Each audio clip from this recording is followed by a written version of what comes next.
Glorious day to you, my friends. Kia koutou anahasaha atikara asihitara.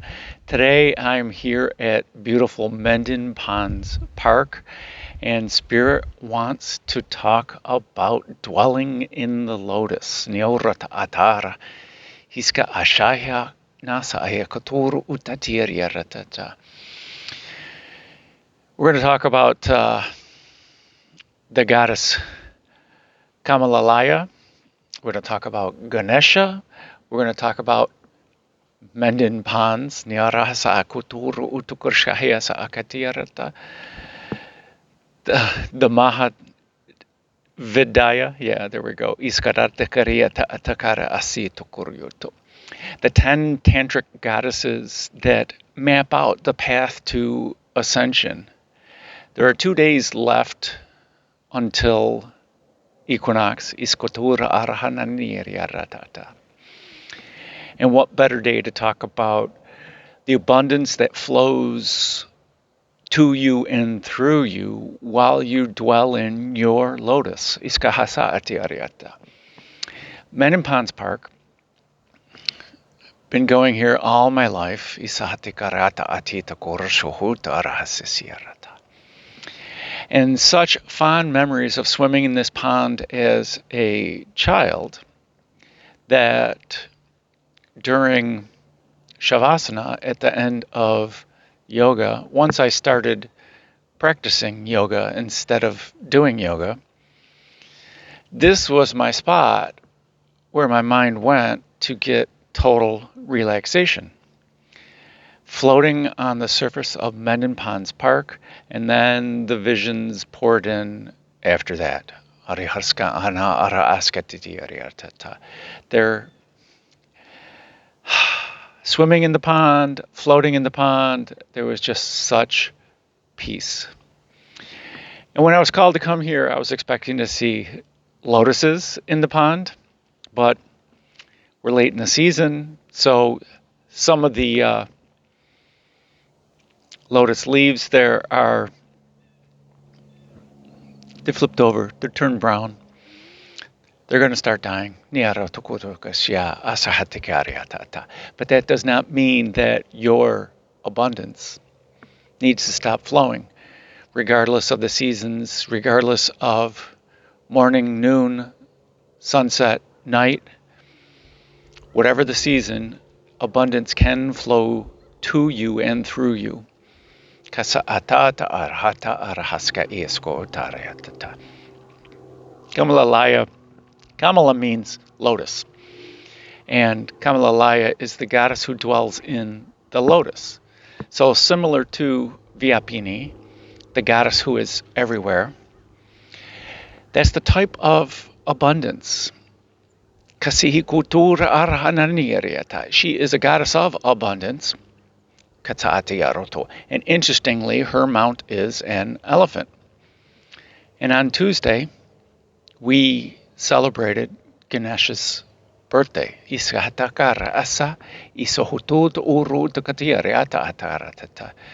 I did my 108 Om Gam Ganapataye Namaha. And Ganesha he's a god of new beginnings. That's really how I see Ganesha. It's not necessarily as the remover of obstacles. He is most famous for that. But the narrative I like is the new beginnings. It's every now is a new now. You can take control of your mind, of your thoughts, of your words, of your actions, and focus it in a certain direction. Let go. Surrender. Ease into the new path of the new now is the easier way to see it and to do it. By gently relaxing into it, by gently tuning our vibration. Kasi ikata atara arasana hatuta, hisha atakarata isahatada. Blue Jay, Arihatakariya Sohutara. Hasi ukuchara arahanani atara asenini kuchara. It's knife in Spanish. Interesting. So, kisha asata atare erskohutukurietata. When we dwell in our lotus, whether we see the lotus as the Sahasrara, the crown chakra, the lotus of 1,000 petals, each of the chakras, chakra means wheel, but they can also be considered padmes, lotuses. They're just ways of viewing the vortex of energy of each of the chakras. We know them as chakras, but they each can blossom in their own right. They all flow energy, recirculate energy, transmute energy, and they're all based on the various ideas we covered in the last series, Shine, as we rested in our inner being and allowed our inner being to show us new ways of seeing things, showing us our abundance, belief in ourselves. And if we map the 10 Mahavadaya to the 9 chakras here, it gets us up to Vyapini. While Kamalalaya is resting in the lotus of spirit. We're going to explore that in the next series, which starts on October 11th. I invite you to join us all, join yourself as we rest again in our inner being. And that's what the series is called, Being. And while we engage in spirit, we first acknowledge spirit, then we'll invite spirit in, spirit, and this compassionate spirit, and then this creative spirit. In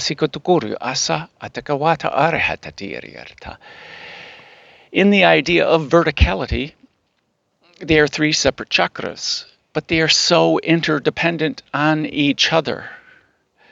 It's hard to describe the differences, but we're engaging in the goddess, the field of infinite potential, both in this physical realm and in the spiritual realm, in the non-physical. Spirit is much more than just the non-physical. The spirit that I'm inviting us to connect into is non-egoic. It's also non-physical, but once we start to reside in it and engage in it on a daily basis, through chanting, yes, we're going to explore 4 different chants during it. 2 different chants every day, or they'll be the same chant, meaning for consecutive days, and then we'll elevate to shifting down the second mantra to be the base mantra. So we'll have a base mantra of 108 times, and at the beginning it'll be Om Mani Padme Hum, and Aske Iatukura Asa Atakara Om Mahum will be the first other mantra. Then after 55 days, Om Mahum will drop down to our foundation, and then we'll tap into Soham. So we have Om Mani Padme Hum 4, Om Mahum 3, Sohum or Soham 2, and then we'll just go with Om. It's not just going with Om. We're elevating our perspective of what the mantras mean, what it means to us, what it means to our inner being, and the wisdom, the compassion, the creativity that come with them. And in the final days, we'll just sit there in silence. As we spiral up the Great Pyramid,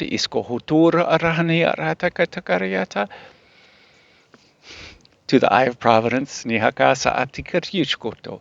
we'll stick our head up through the hub, the axle, the whole axle of the Dharma Chakra, this wheel of time, this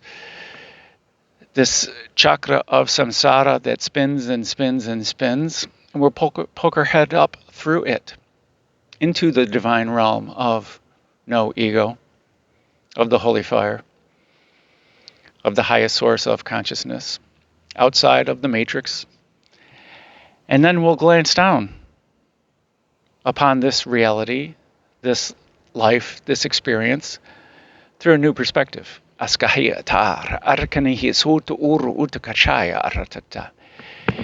this is what Kamalalaya is all about. It's dwelling in the lotus above this physicality and engaging in the abundance of the goddess who is everywhere, engaging in the abundance of spirit, the wisdom that is in the spirit of the non-physical and non-egoic, which oversees this physical realm, and engaging in the compassionate nature of this spirit of the non-judgment that those who dwell in that level of spirit can't have any ego. They're loving beyond understanding, supportive beyond understanding. And any guide that we have that is scolding, that is not non-judgmental, that is not unconditionally loving, is not from this realm. It's as simple as that. Doesn't mean that we're not going to listen, because when we engage in spirit, to me, not necessarily as a form of protection, but as a form of abundance, of a reminder of my true nature. When I wake up in the morning, thank you, God, for another glorious day. And the second thing I do is I call on the holy fire, and I surround myself with the holy fire, and walk around the day with the holy fire on, in, on, through, and around me. And I ask the universe to only allow through that which is for my highest good. And if it can get through the holy fire, there is value there for me.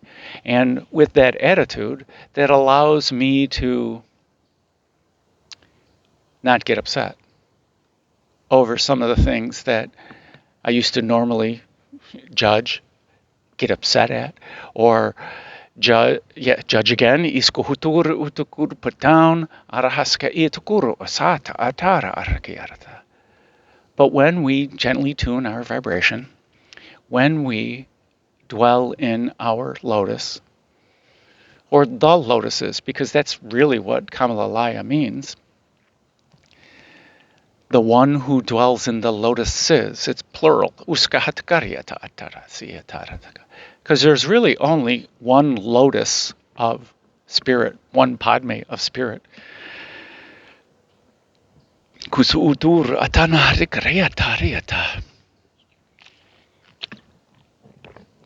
There'll be another video coming soon about the 10 Mahavidya, the tantric goddesses that map out the path of ascension for us.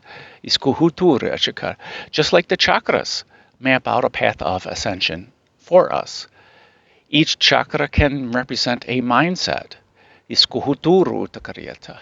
Are we in the, for our root chakra, Muladhara, are we in the mindset of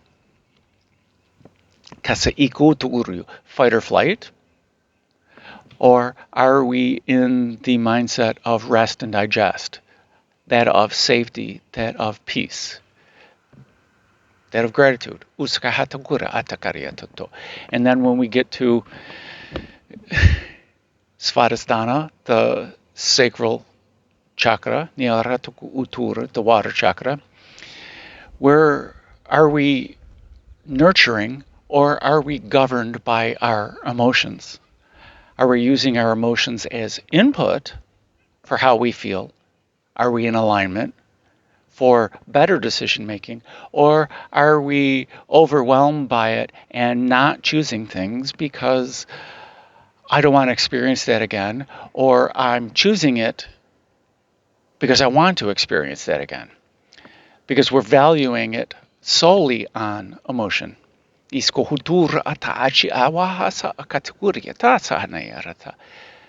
if we can look at our emotions objectively, we can see how we're reacting before it comes out. And then our solar plexus chakra, Manipura,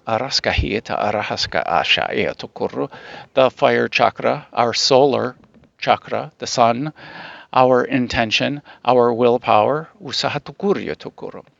are we governed by what we want? I want it, I want it, I want it, me. Or are we on the balance side of it by aligning our will with the divine will, the will of the collective consciousness, what's good for society, what's good for the world, what's good for our solar system, our galaxy, what's good for spirit, and the spirit of all, everyone's integrity. The Te from the Tao Te Ching, Niska Atakura Atada Sahiatakara. And the locusts agree, the cicadas, Asahatura Arahanata Ariaratakatiarata.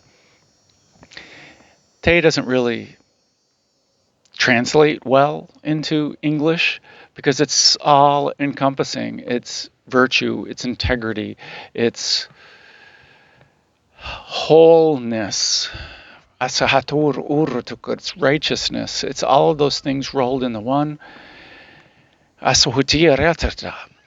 When we feel complete and not lack, it's te is abundance. The way of abundance, the way of integrity. There's 2 books, there's 2 chapters, 2 sections in the Tao Te Ching. The Tao, talking about the way, and the Te. This is more about Kamala. When we rest in spirit, when we learn to tap into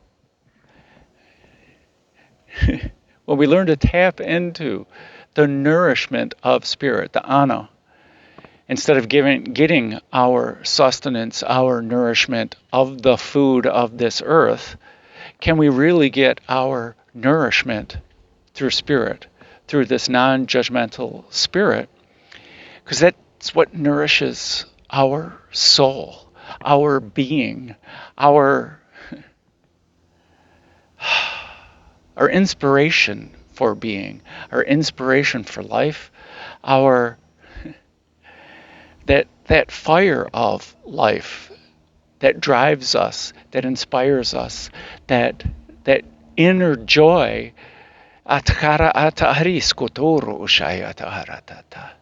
By getting our nourishment from spirit, we're nourishing our inner being, our holy fire. We're nourishing our breath. We're nourishing the way we see things. We're nourishing our alignment. We're nourishing our true authentic self. We're nourishing the spiritual aspect of ourselves. That's really all spirituality is can we feed and nurture our spirit, and therefore then nurture and feed the spirit of everyone that's around us. The most subtle role model of modeling the behavior of nurturing spirit, nurturing Te, nurturing your spirit and everyone else's, is by having a shining spirit. By your spirit, your being shiny, not overwhelmingly shiny, because being around somebody who's overwhelmingly shiny sometimes allows us to say, okay, somebody else has it. I don't have to shine. Sometimes that gregariousness, that shiny spirit, encourages us to shine. But allowing the shininess to be subtle, big, small, whatever, by engaging in spirit. And once we experience this knowing that we are spirit, that we get our nourishment from spirit,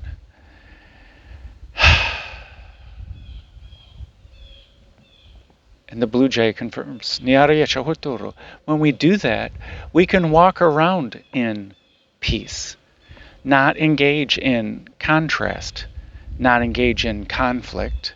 We don't have to see things as obstacles, because we can see through the obstacles.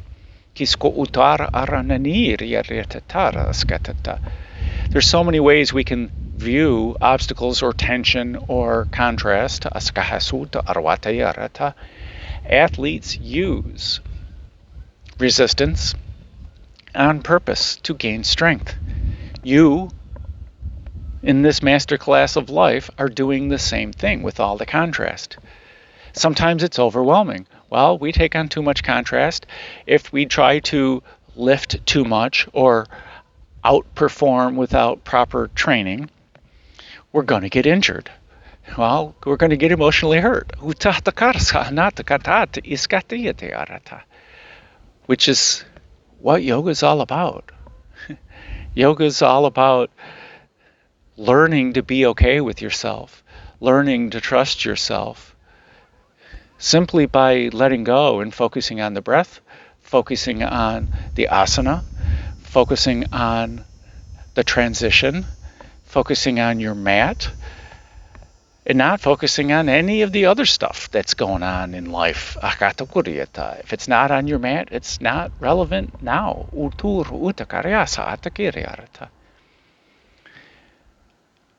Dwelling in the lotus. Kisha asahatata iswa utur utukur shukutur asaka atar nanira. So may all of you dwell in your lotus. Nihakatura urasahanata arashikahirta. Kisa atar shihisono urutu. And find peace in your lotus. Find contentment, satisfaction, abundance. Asahator uranahasa aikachireta.